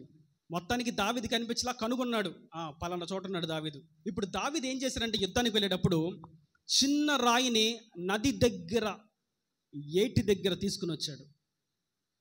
మనము దేవుని చేత అభిషేకించబడిన తర్వాత, దేవుని దృష్టిలో మంచి క్యారెక్టర్ ఉన్నామనేటువంటి మన సాక్ష్యం, మన స్వీయ సాక్ష్యం మనకు కలిగిన తర్వాత, మంచి మనస్సాక్షి కలిగిన తర్వాత మనము చేయవలసింది ఇదే. ఆ రాయి మనకు దేవుడు అనుగ్రహించేటువంటి ఒక అవకాశం. ఆ నీటి యొద్ద ఉన్నటువంటి రాయి ఎల్లప్పుడూ ప్రవహించేటువంటి దేవుని యొక్క పరిశుద్ధాత్మక జీవనది. ఆ జీవనదిలో ఆ ప్రార్థన అవకాశం అనేటువంటి రాయిని మనం పొందుకోవాలి. ప్రతిరోజు వేకువజామున మరియు ఖచ్చితంగా ఉదయ సాయంకాలం వేళ ప్రతి వారు దేవుని సన్నిధిలో ప్రార్థన చేయాలి. ప్రార్థన చేసి, సాధారణంగా ప్రార్థన చేసామని కాదు కానీ దేవుని యొక్క ఆత్మలో మనం ప్రార్థన చేయాలి. దేవునికి మహిమ కలుగును గాక. దావీదు చిన్న ప్రార్థన చేశాడు. అంటే అక్కడ ఉన్న దాన్ని మీకు కొంచెం అర్థవంతంగా తెలియజేస్తాను. చిన్న ప్రార్థన ఏంటి? చిన్న రాయి అంటే చిన్న ప్రార్థన. కానీ ఎక్కడి నుంచి వచ్చింది ఆ ప్రార్థన? ఎక్కడ చేశాడు? జీవనది పరిశుద్ధాత్మతో నింపబడి చిన్న ప్రార్థన చేసుకున్నాడు. నాకు సహాయం చేయి. మొత్తానికి యుద్ధ రంగంలోకి అడుగు పెట్టాడు. ఆ చిన్న రాయే 6 అడుగుల ఆజానవాహుడు ఎత్తైనటువంటి గొల్యాతును ఓడించడానికి హేతువైంది. దేవునికి మహిమ కలుగును గాక. దేవుడు అభిషేకిస్తే ఆయన ఆలోచన చేత నడిపిస్తాడు. బలమైన వాటి ఎదుట మనల్ని నిలబడతాడు. 3వ విషయం, ఇప్పుడు ఆయన ఎక్కడ కూర్చోబెడతాడు? దావీదుని గురించి మనం చూస్తాం. సౌలు మరణించిన తర్వాత ఇజ్రాయేల్ యొక్క 12 గోత్రములను పాలించేటువంటి గొప్ప రాజు అయ్యాడు. దేవునికి మహిమ కలుగును గాక. రాజు ఎలా అయ్యావయ్యా దావీదు నువ్వంటే, ఏమంటే నాకు అవన్నీ తెలియదు, కానీ రోజు ప్రభు పాదాల చెంత కూర్చోవడం నాకు తెలుసు. ఆయన పాదాల చెంత కూర్చుంటే, పొద్దున్న ఆయన పాదాల చెంత, సాయంత్రం ఆయన పాదాల చెంత, సమయం దొరికినప్పుడు ఆయన పాదాల చెంత కూర్చుంటే, ఆత్మతో నింపుడు ప్రార్థన చేస్తుంటే, ఆ గదిలో నాలుగు గోడల మధ్య చేసేటువంటి చిన్న ప్రార్థన, ఎవరికి కనిపించకుండా మూల కూర్చుని చేసేటువంటి ప్రార్థన చేసేటువంటి వ్యక్తుల్ని ఆయన బహాటంగా ఎత్తైన స్థలములో గొప్ప సింహాసనం మీద కూర్చొని పెడతాడు. దేవునికి మహిమ కలుగును గాక. ఎందుని బట్టి దావీదునికి ఇంత గొప్ప ఆధిక్యత దక్కింది అంటే, కేవలం క్యారెక్టర్. ఆయన ఎక్కడ చూస్తాడు? అంతరంగం, హృదయాంతరంగం ఆయన చూస్తాడు. కాబట్టి ఇక్కడ ఎంతమంది ఉన్నాం, నా మాటల మీద ధ్యాస ఉంచుతున్నారో, లేకపోతే ఏం చెప్పే వాకి ఎప్పుడైద్దో అని అనుకుంటున్నారో, లేదంటే ఆకలేస్తుంది ఎప్పుడు ఇంటికి వెళ్ళాలని అనుకుంటున్నారో, లేదంటే కొత్త బట్టలు కొనుక్కోవాలి షాపింగ్కి ఎప్పుడు వెళ్ళాలని అనుకుంటున్నారో, లేదంటే ఇంకేదైనా పనుల గురించి ఆలోచిస్తున్నారో నాకు తెలియదు. కానీ నేను చూడకపోయినా దేవుడు లోకమందంతటా సంచరించి దేవుని యొక్క 7 నేత్రములు సమస్తమును బాగుగా గమనిస్తున్నాయి. దేవునికి మహిమ కలుగును గాక. ఆయన యొక్క 7 నేత్రాలు ప్రతి వాని హృదయ అంతరంగంలోకి లోపలికి చొచ్చుకొని ఏమేం దాగి ఉన్నాయో చూస్తున్నాడు. సరే, ఇప్పుడు మనకు ఒక చిన్న ప్రశ్న వస్తుంది. ఏమండి, ఆ రోజు దావీదంటే గొల్యాతు అనే దగ్గర దేవుడు నిలబెట్టాడు, క్యారెక్టర్ ఉంది, బాగుంది. మరి మేము చాలా తప్పులు చేసాంగా, అసలు క్యారెక్టర్ ఎప్పుడో వదిలేసాము, కొన్ని సంవత్సరాల క్రితం పోయింది. మరి ఎలాగా? మనకు ప్రశ్న రావచ్చు. నాకు వయసు చాలా అయిపోయింది, ఇక నేను వృద్ధాప్యంలోకి వచ్చాను, అసలు క్యారెక్టర్గా ఏంటో కూడా నాకు తెలియదు, ఎప్పుడో పోయింది. మరి ఇప్పుడు క్యారెక్టర్ పొందుకోవడం ఎలా? ఏంటి ఇప్పుడు క్యారెక్టర్ అంటే ఏంటి? ఆలోచన, నడవడిక, ఎక్కడ మనం నిలిచి ఉన్నాము, ఎక్కడ మనం కూర్చుని ఉన్నాము, ఈ పరిస్థితులు పరిశుద్ధంగా పవిత్రంగా ఉన్నాయా లేదా? మరి నా ఆలోచనలు ఎప్పుడో చెడిపోయినాయండి. నేను ఎక్కడ పడితే అక్కడ కూర్చుంటా, ఆ రోడ్డు చివరి కూర్చుంటా, ఆ తూముల మీద కూర్చుంటా, ఆ చెట్టు కింద కూర్చుంటా, ఆ అరుగుల మీద కూర్చుంటా. అసలు మా ఫ్రెండ్ సర్కిల్ అయితే ఎప్పుడు ఫోన్ చేసినా సరే ఎప్పుడు రెడీగా ఉంటారు. దేనికి? మాదక ద్రవ్యాలు తీసుకోవడానికి. ఎప్పుడు చూసినా రెడీగా ఉంటారు. ఎక్కడికి? సినిమా వెళ్ళడానికి. ఎప్పుడు చూసినా సిద్ధంగా ఉంటారు. దేనికి? గొడవలు వెళ్ళడానికి. ఎప్పుడు చూసినా సిద్ధంగా ఉంటారు. ఎందుకు? పాపం చేయడానికి. మా ఊళ్ళో అలాంటి అట్లాంటి వాళ్ళతో మాకు సహవాసం ఉంది. మరి ఇవన్నిటినీ నేను జయించడం, ఆ క్యారెక్టర్ని నేను మళ్ళా పొందుకోవడం ఎలా? ప్రశ్న వచ్చిందన్న ఒకసారి చేతులు ఇద్దామని స్తోత్రాలు చెల్లిద్దామా? ప్రశ్న నిజంగానే నాకు ప్రశ్న వచ్చింది. క్యారెక్టర్ ఎలాగ నాకు పోయింది కదా, ఎలాగ వచ్చింది అని. ఎవరికి రాలేదా? ఓకే, ఎనీహౌ, రాకపోయినా సరే దేవుడే ప్రశ్నను లేవనెత్తి ఆయన సమాధానం ఇస్తాడు. ఆయన చేసే పని అదే. ప్రశ్నలు ఆయనే లేవనెత్తుతాడు, సమాధానం కూడా ఆయనే ఇస్తాడు. పాపం ఏంటో ఆయన చూపిస్తాడు, పరిష్కారం కూడా ఆయనే చూపిస్తాడు. క్యారెక్టర్ ఏంటో చూపించాడు, దాన్ని పొందుకోవడం ఎలా కూడా ఆయనే చెప్తాడు. ఎలా పొందుకోవాలంటే, మనం నూతనంగా పుట్టుట చేత. దేవుడికి మహిమ కలుగును గాక. యోహాను సువార్తలో మనం చూస్తాం, ఒక గొప్ప సేవకుడు మీటింగ్ పెట్టాడంటే వేలాది మంది జనాలు వస్తారు. ఎందుకంటే అంత గొప్ప సేవకుడు. అది తెల్ల బట్టలు వేసాడంటే అసలు ఇట్టగేయాలి బట్టలు అంటారు, అందరూ అట్ట వేస్తాడు. ఆయన వాక్యం చెప్పారంటే ఇది చెప్పారండి అంటారు, అలా చెప్తాడు. మొత్తానికి ఆ గొప్ప సేవకుడు కదా, బోధకుడి దగ్గరికి వెళ్ళి, ఏమండి మెస్సయ్య ఒక్కసారి మా ఇంటికి భోజనానికి రావా అన్నాడు. సరే వస్తా అన్నాడు. దేవుడు దీనుడు కదా, ఆయన చిన్న పెద్ద ఏమి చూడడం. వాళ్ళ ఇంట్లో ఏసీ ఉందా, కారు ఉందా, నన్ను కారు తీసుకెళ్తానండి నడిపిస్తాడా, లేకపోతే ఇంట్లో టైల్స్ ఉన్నాయా, లేదంటే మట్టి ఇల్లా, లేదంటే గుడిసా, ఇవన్నీ చూడండి. ఆయన దీనుడు, ఆయన ఎవరు పిలిచినా వస్తాడు. ఆయన మొత్తానికి వెళ్ళాడు. నికోదేము ఆయన లోపల పిలిచి కూర్చేసి కూల్ డ్రింక్ ఇచ్చి, అండి పాస్టర్ అండి కొంచెం కాఫీ తాగుతా ఉండండి, మంచిగా భోజనం మావిడి సిద్ధపరుస్తుంది, మంచి బిర్యానీ వండిస్తున్నాను, కొంచెం మంచి ఫేమ్ ఉంది, నీకు మంచి డ్రెస్ ఉంది, మంచి ఆస్తిపాస్తులు ఉన్నాయి, ఎక్కడ చూసినా నీ పోస్ట్ నీ మొహమే ఎక్కడ చూసినా, కానీ కొత్తగా పుట్టడం అంటే ఏంటి తెలియదు నీకు? అయ్యా బోధ కూడా తెలియదయ్యా, చెప్పయ్యా. కొత్తగా పుట్టడం అంటే ఒకడు నీటి మూలంగాను ఆత్మ మూలంగాను పుడితే తప్ప వాడికి క్యారెక్టర్ రాదు, వాడు మంచి స్వభావాన్ని పొందుకోడు. అలా పుడితేనే నేను వానికి నూతన సృష్టిగా నూతనమైనటువంటి జీవితాన్ని ఇస్తాను. దేవునికి మహిమ కలుగునుగాక.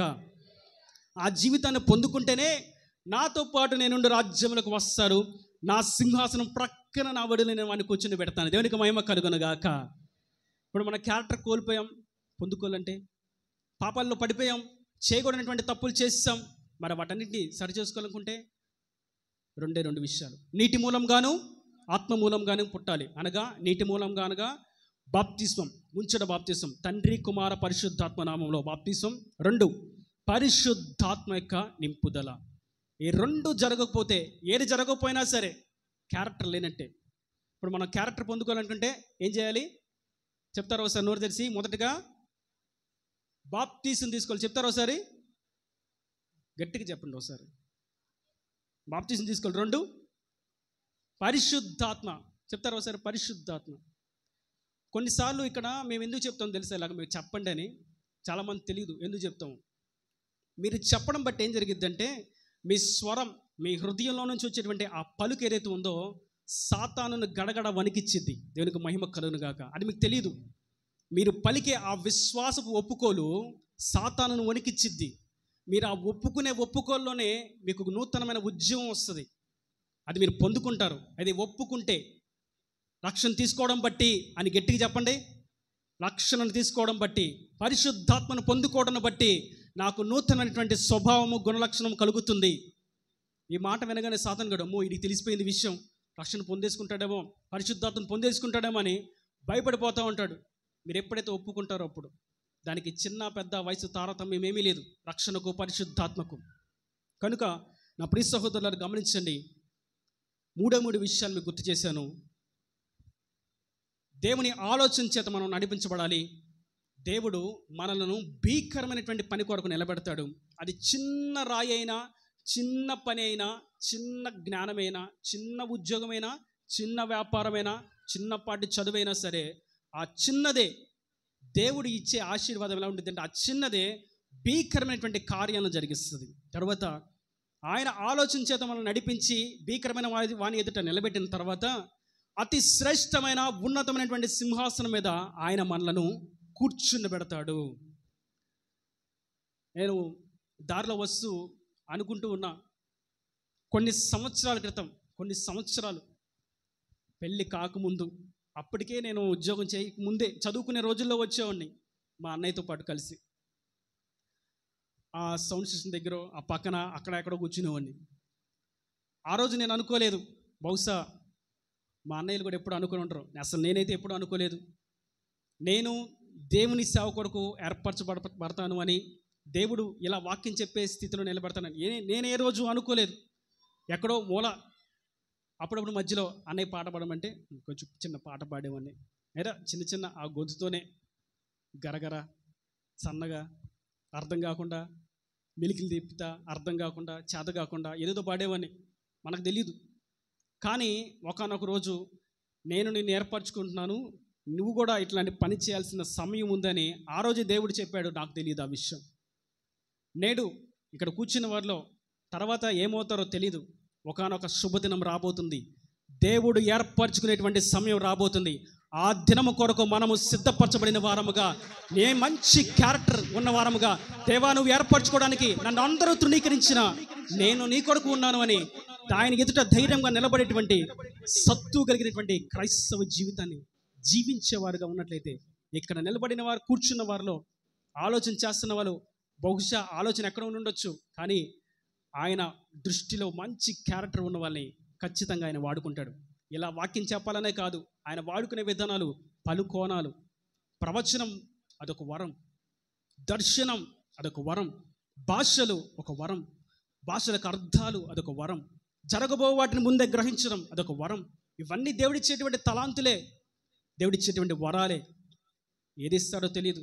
ఒకవేళ దేవుని సన్నిధిలో ఎన్నాళ్ళుగా ఉండి మాకు ఏ వరము లేదు, నేను కూడా ఎదురు చూస్తున్నాను, మంచి ఆత్మీయతలో నేను ఉన్నాననే మంచి మనస్సాక్షి కలిగి ఉన్నారా? ప్రభు నీతోనే చెప్తున్నారు, నేను ఒక దినమున నీకు ఇచ్చిన తలాంతును బహాటంగా ఖ్యాతిని తెప్పించే విధంగా నిలబెట్టబోతున్నాను. దేవునికి మహిమ కలుగునుగాక. అనేక తీర్మానం చేసుకుందాం. అట్టి విధంగా దావీదుని దేవుడు ఏర్పరచుకోవడానికి కేవలం ఒకే ఒక్క కారణం, మంచి క్యారెక్టర్, హృదయాంతరంగం పవిత్రంగా పరిశుద్ధంగా కాపాడుకోవడం. మనం కూడా మన పాపాలను ఒప్పుకుందాం, దేవుని దృష్టిలో మంచి సాక్ష్యాన్ని పొందుకుందాం, మంచి క్యారెక్టర్, గుణగణాలు, స్వభావం కలిగిన వారుగా నిలిచి ఉందాం. తలలు వంచి మోకరించినట్లయితే ప్రార్థన. స్తోత్రం, స్తోత్రం, స్తోత్రం, స్తోత్రం, స్తోత్రం.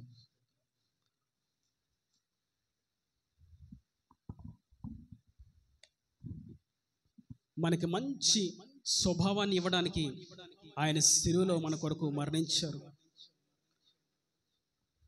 మనలను పునరుత్థానుడయ్యాడు.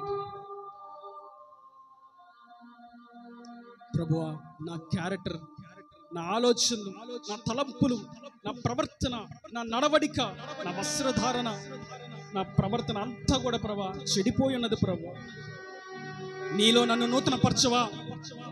నీ పని కొరకు, నీ సాక్షిగా ఈ లోకంలో నిలబడడానికి నన్ను పరిశుద్ధాత్మ శక్తి చేత నింపవా. అడుగుదామా? ఎక్కడెక్కడ ఏ ఆలోచనలో, ఏ పాపంలో, ఏ రోత జీవితంలో చేయకూడనటువంటి పనులు చేసి దేవుని దృష్టిలో యథార్థతను కోల్పోయిన వారుగా, పాపము చేసిన వారుగా మిగిలి ఉన్నామో దానిని మనము సరి చేసుకుందామా? ఆయన అంటున్నారు, వాడుగా మంచి గుణగణాలు కలిగిన దానవుగా ఉండాలని నేను కోరుకుంటున్నాను అని అంటున్నారు. ఆయన మనకు మంచి సర్వకాశాన్ని, మంచి తరుణాన్ని, మన చెడిపోయిన తలంపుల కొరకు ఆయన సిలువలో ఆయన తలకు ముళ్ళ కిరీటం గుచ్చబడినది. మన పాపము కొరకు పరిగెత్తేటటువంటి పాదాలకు నిమిత్తమే ఆయన పాదాలలో మేకులు దించబడినవి. నిరపరాధుల రక్తము చిందించడానికి, పాప క్రియలు చేయడానికి వేగిరపడేటువంటి చేతులను గుర్చే ఆయన చేతుల్లో మేకులు కొట్టబడినవి. నిలువెల్లా పాపంతో నిండినటువంటి మన పాప దోషము నిమిత్తమే ఆయన శిలువలో మరణము అనుభవించారు. ఆయన శిలువ త్యాగము మన కొరకే.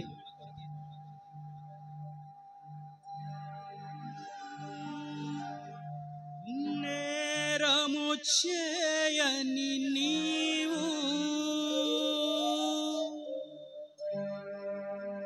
ఈ ఘోర పాపి కొరకు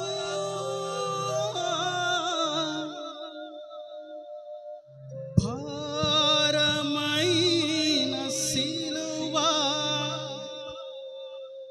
మోయలేక మోసావు. కొరడాలు చిల్లని చీల్చెను నీ సుందర దేహమునే తడిపెను నీ తనువును రుధిరంబు ధారలే. నా ప్రియ సహోదరుడా, సహోదరి, నీ కొడుకు ఆయన శిలువలో మరణించింది. మన పాపం నిమిత్తమే నలగొట్టబడింది. మనకు నూతన జీవితాన్ని ఇవ్వడానికి, మనకి పరిశుద్ధాత్మ అనే వరాన్ని ఇవ్వడానికి, మనల్ని ఆయన ముందు నిత్య రాజ్యంలో వారసులుగా చేర్చడానికి ఆయన శిలువలో మరణించాడు.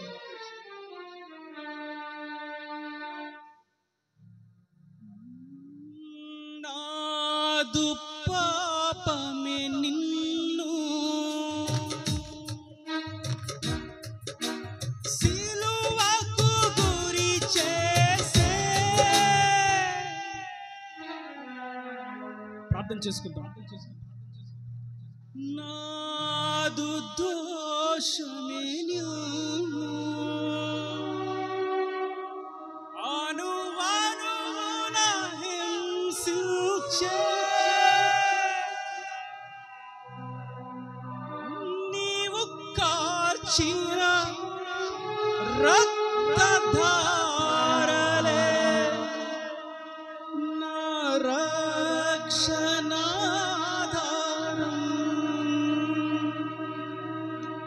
సిలువకు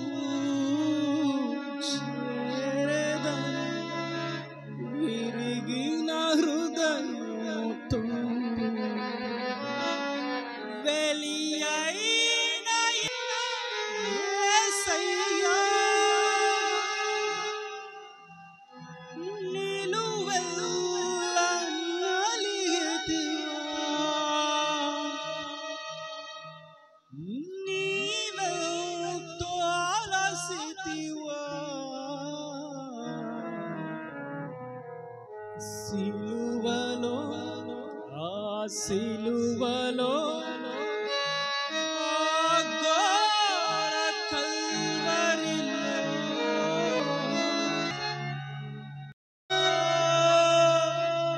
వేలాడిన యేసయ్యా,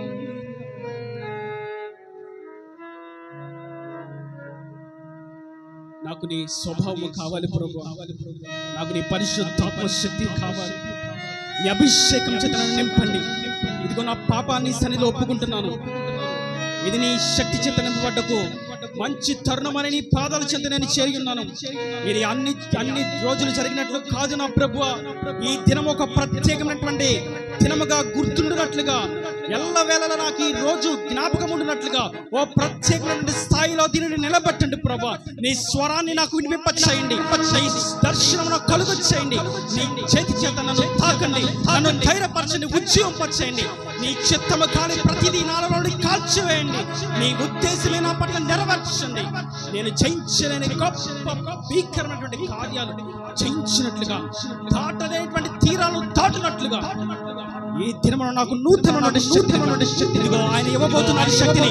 దేనిని గురించి నువ్వు భయపడుతున్నావో, ఏ ఆలోచన చేత కుమిలిపోతూ ఉన్నావో, దేనిని జయించలేక నిలిచిపోయి ఉన్నావో, ఎవరి సహాయం పొందలేక నిరాహారంగా, నిరాశ్రయులుగా, ఏకగా, ఒంటరిగా నిలిచి ఉన్నావో, మిగిలిపోయావో, ఆయన దృష్టి ఉంచాడు. అందరూ తృణీకరించిన నా ప్రభువు నిన్ను తృణీకరించట్లేదు. ఆయన శిలువలో త్యాగము, ఆయన విమోచన, ఆయన ప్రేమ మీ కొరకే. ఆయన ప్రేమకు హద్దులు లేవు.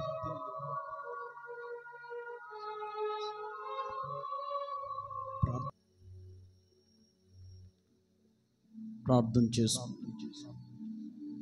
చెప్పబడిన ప్రతి మాట యవనస్తుడని జీవితంలో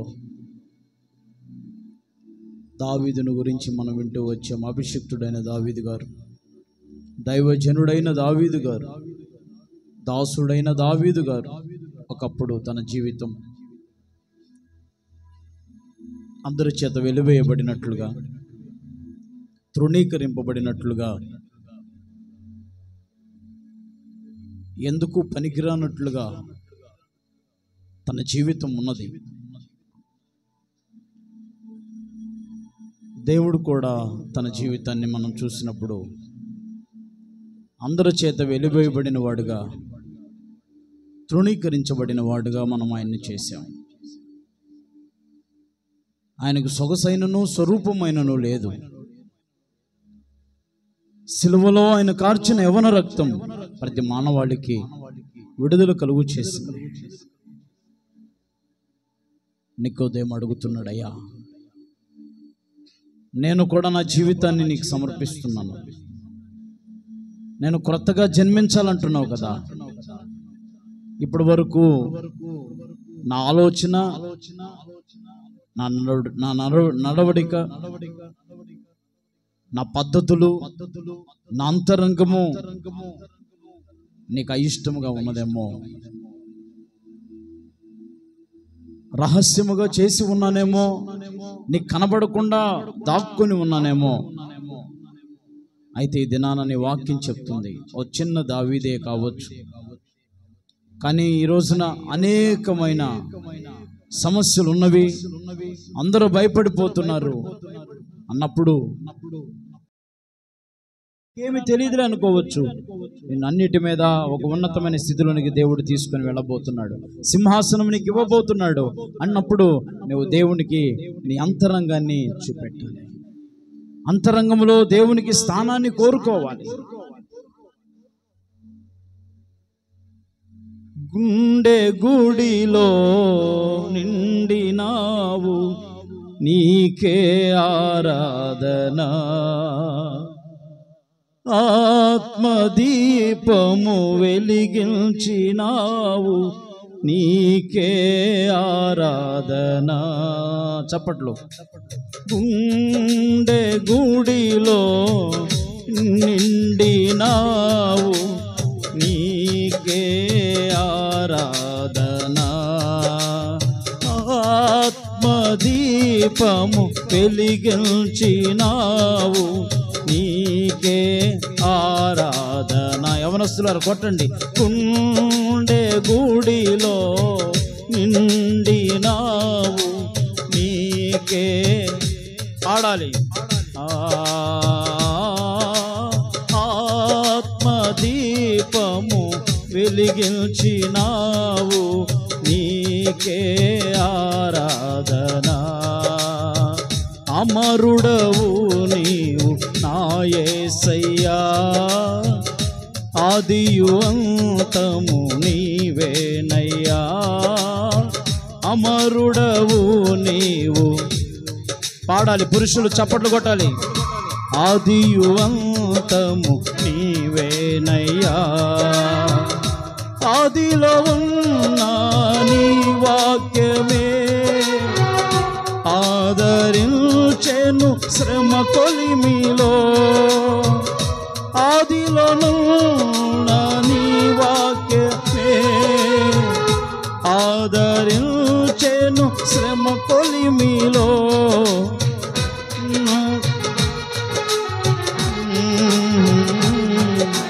నీకే ఆరాధనా. ఆత్మదీపము నావు నీకే ఆరాధనా. యవనస్తుడా పాడాలి. గీతము ఆలపింతును నీ దివ్య సన్నిధిలో. పురుషులు కొట్టలు గట్టిగా. సొమ్మసిల్లక సాగిపోదును సియోను మార్గములో. శక్తికి మించిన సమరములో నేర్పితివి నాకు నీ చిత్తమే. శిక్షకు కావే శోధనలని ఉన్నత కృపలో నన్ను నింపుటకే. శక్తికి మించిన సమరములో నేర్పితివి నాకు నీ చిత్తమే. శిక్షకు కావే శోధనలన్నీ ఉన్నత కృపతో నన్ను నింపుటకే. ప్రతి విజయముని అంకితం నా బ్రతుకే నీ మహిమార్థం. ప్రతి విజయముని వాయిస్ కొట్టాలి, చప్పట్లు సంతోషంగా. నా బ్రతుకే నీ మహిమార్థం. అందుకే దూరమైనను నన్ను చేరదీసెదవు. దేహమంతయు ధూళి అయినను జీవింపచేసెదవు. లోకమంతయు నన్ను చేరదీసెదవు. దేహమంతయు దూరమైనను నన్ను చేరదీసెదవు. ఎక్కువ కురిసిన చిరుజల్లులో నీ కృప నాలో ప్రవహించగా. పొందితినెన్నో ఉపకారములు నవనూతనమే ప్రతిదినము. పాడాలి. ఎక్కువ కురిసిన చిరుజల్లులో నీ కృప నాలో ప్రవహించగా. పొందితినెన్నో ఉపకారములు నవనూతనమే ప్రతిదినము. తీర్చగలనా నీ రుణమును, మరువగలనా నీ ప్రేమను. కన్న తండ్రిగా నన్ను కాచి కన్నీరు తుడిచితివి. కమ్మనైనా ప్రేమ చూపి కనువిందు చేసితివి. కొట్టు గట్టిగా వెనకాల. కన్న తండ్రిగా నన్ను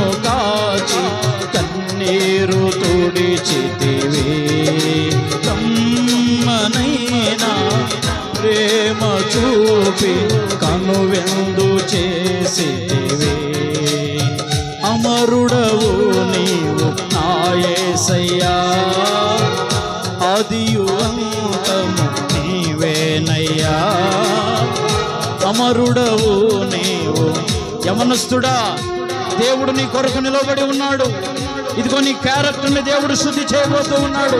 నిన్ను పవిత్రపరచబోతూ ఉన్నాడు. గొప్ప వాటిని నీకు ఇవ్వబోతూ ఉన్నాడు.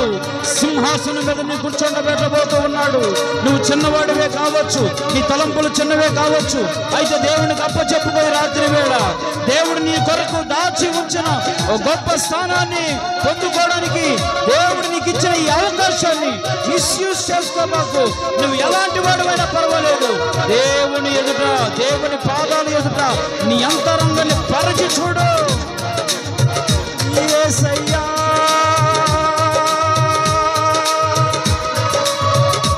యేసయ్యా, యేసయ్యా, నా యేసయ్యా, అమరుడవు నీవు నా యేసయ్యా, అదియు అంతము నీవేనయ్యా, అమరుడవు నీవు నా యేసయ్యా, అదియు అంతము నీవేనయ్యా, అదిలోను నీ వాక్యమే ఆదరించెను శ్రమ కొలిమిలో, అదిలోను నీ వాక్యమే ఆదరించెను శ్రమ కొలిమిలో, సొమ్మసిల్లక సాగిపోదును సియోను మార్గములో, స్తోత్ర గీతము ఆలపింతును సియోను మార్గములో, సొమ్మసిల్లక సాగిపోదును సియోను మార్గములో,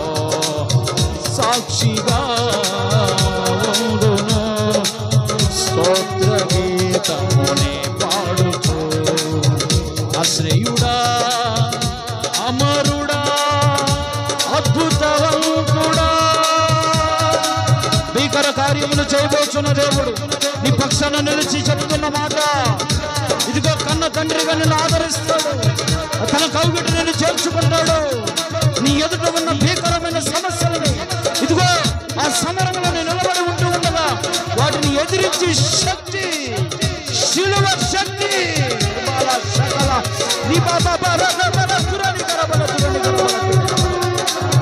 యవనస్తుల మీద నీ శక్తిని కుమ్మరించండి అయ్యా. దుష్టుని ఆలోచన లయపరచండి అయ్యా. వారి క్యారెక్టర్ మీద దెబ్బతీస్తున్నా సాతాను ఆలోచన లయపరిచి నీ బిడ్డలు ఆశీర్వదించండి. నీ బిడ్డలు నీ కొరకు నిలబడే కృప దయచేయండి, శక్తి దయచేయండి, బలము దయచేయండి, కృప దయచేయండి. అమరుడా, అమరుడా, ఒక విడుదల నీకు కలుగునుగాక. దేవుని శక్తి నిన్ను కమ్ముకొనుగాక. దేవుని కృప చేత బలవంతుడు కమ్మ. యవన కాలంలో దేవుని కాడి పోయిట నెల్లునికి మేలు. ఆయన వాక్యము చేత నీ హృదయం అంతరంగము శోధించబడి శుద్ధి చేయబడునుగాక, శుద్ధి చేయబడునుగాక. యవనస్తుడా, దేవుడిని శుద్ధీకరించునుగా.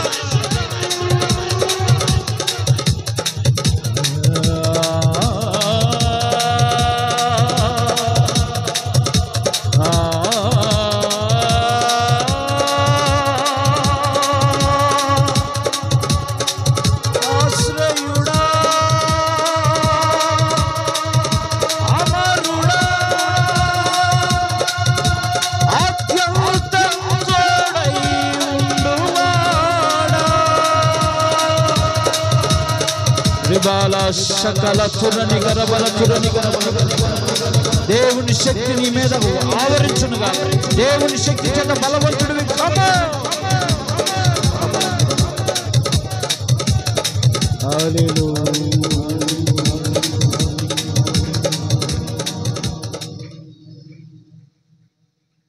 చెప్పండి ఒకసారి, అందరూ చెప్పండి ఒకసారి.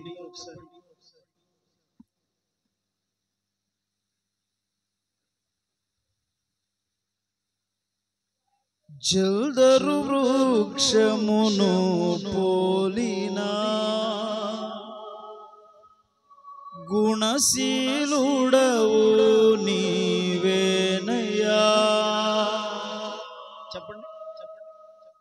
జల్దరు వృక్షమును పోలినా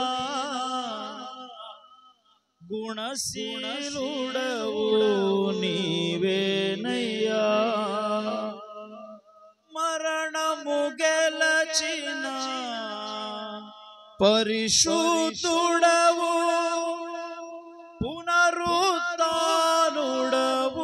నీవయ్యా. మరణము గెలచిన పరిశుద్ధుడవు పునరుత్థానుడవు నీవయ్యా. జయశీలుడవు నీవేనని ఆరాధ్యంతును ప్రతినిత్యము.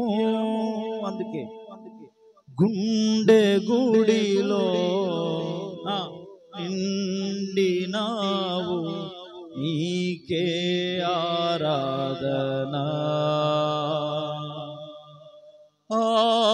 ఆత్మదీపము వెలిగించినావు నీకే ఆరాధన. ఆశ్రయుడా ఆశ్రయుడా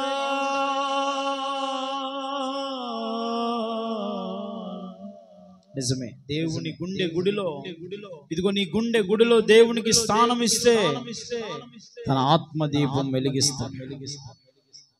నీ ఆత్మదీపం వెలిగించి నిన్ను పరలోక రాజ్యానికి తీసుకుని వెళ్ళినట్లుగా, నిన్ను మహిమపరుచున్నట్లుగా, నీ ఎదుట నిన్ను ఓడించేవి, నీ ఎదుట సవాలు చేసేవి, వాటిని సవారెత్తిచ్చే దేవుడుగా ఉన్నాడు ఆయన.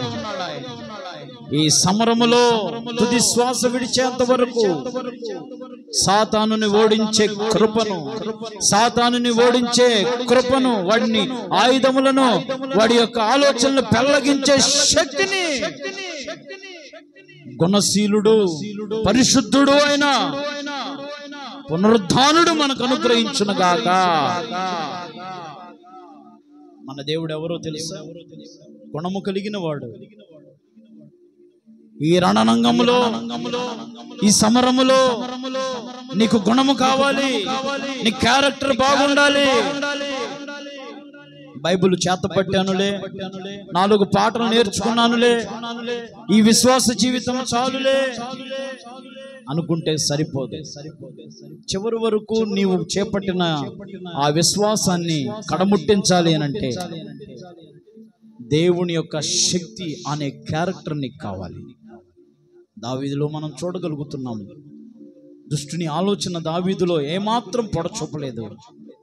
అన్నలు చెప్తున్నారు, నువ్వెందుకు పనికొస్తావు, నువ్వు దేనికి ఇక్కడ నిలబడి ఉన్నావు, నీ పనేమిటి, నీ వచ్చిన పని చూసుకొని వెళ్ళిపో అన్నప్పుడు, నా పనే మీకు ఇవ్వవలసిన పనే. అయితే అక్కడ ఉన్న పరిస్థితిని చూసిన దావీదు మౌనంగా ఉండలేదు. తనేమిటో ప్రజల్ని ఇదిగో దేవుని వైపు ఎలా మళ్లించాలో, దేవుని శక్తిని ప్రజల ఎదుట ఎలా కనబరచాలో దేవుడు దావీదును ఆ దినమును వాడుకొని ఉన్నాడు. తన అంబుల పొదలో దాచి ఉన్నాడు. ఏటిలోనికి వెళ్ళాడు. ఉన్నటి గులకరాళ్ళు 5 ఏరుకొని వచ్చాడు. వడిసెల్లో పెట్టాడు. గొలియాదుట ఎదుట నిలబడ్డాడు. నేను కుక్కనా? కుక్కలాగా నా మీదకి వస్తున్నావు? నేను కుక్కనా? కుక్కను కొట్టడానికి వచ్చినట్లుగా నా మీదకి వచ్చేస్తున్నావు. దావీదు ఏం చూశాడు? అతడు ఎంత పెద్దగా ఉన్నాడు, అతడు ఎంత బలముగా ఉన్నాడు, శక్తిగా ఉన్నాడు. నేను ఎదుట నిలబడగలనా, నేను యుద్ధం చేయగలనా అని అందరి వలె ఆయన మౌనంగా ఉండలేదు. కానీ చూడండి, తన ఆలోచన ఏంటంటే దేవుని ఆలోచన నాలో ఉన్నది. నాకు దేవుడు మంచి మనస్సాక్షి ఇచ్చాడు. నేను దేవుని స్తుతించే వ్యక్తిని, దేవునిని ఆరాధించే వ్యక్తిని. దేవుని స్తుతించేవారు ఎల్లప్పుడూ ఆయన ముఖ దర్శనం చేస్తారు. యథార్థవంతులు ఆయన ముఖ దర్శనము చేస్తారు.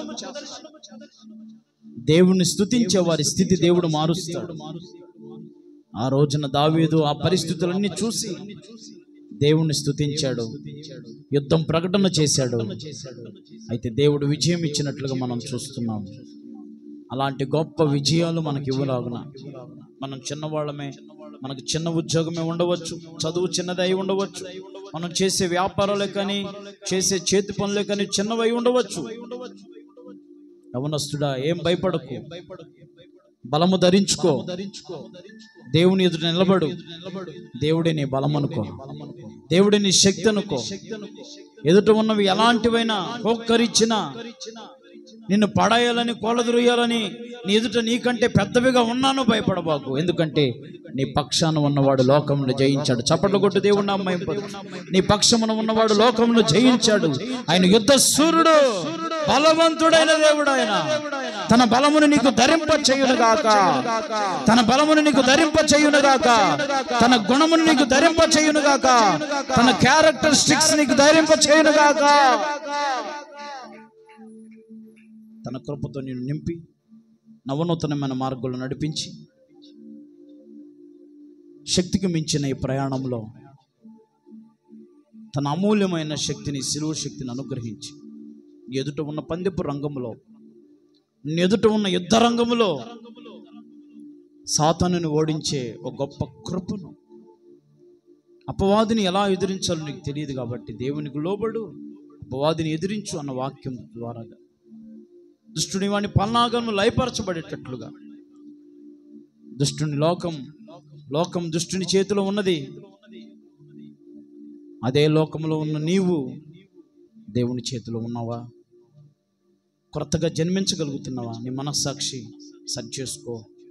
నీకు మారు మనసు కలిగేటట్లుగా మరలా ఈ పవిత్రమైన మాటల చేత ప్రభువా నన్ను సరిచేయి, ఇక నేను నీ కొరకు బ్రతుకుతానయ్యా.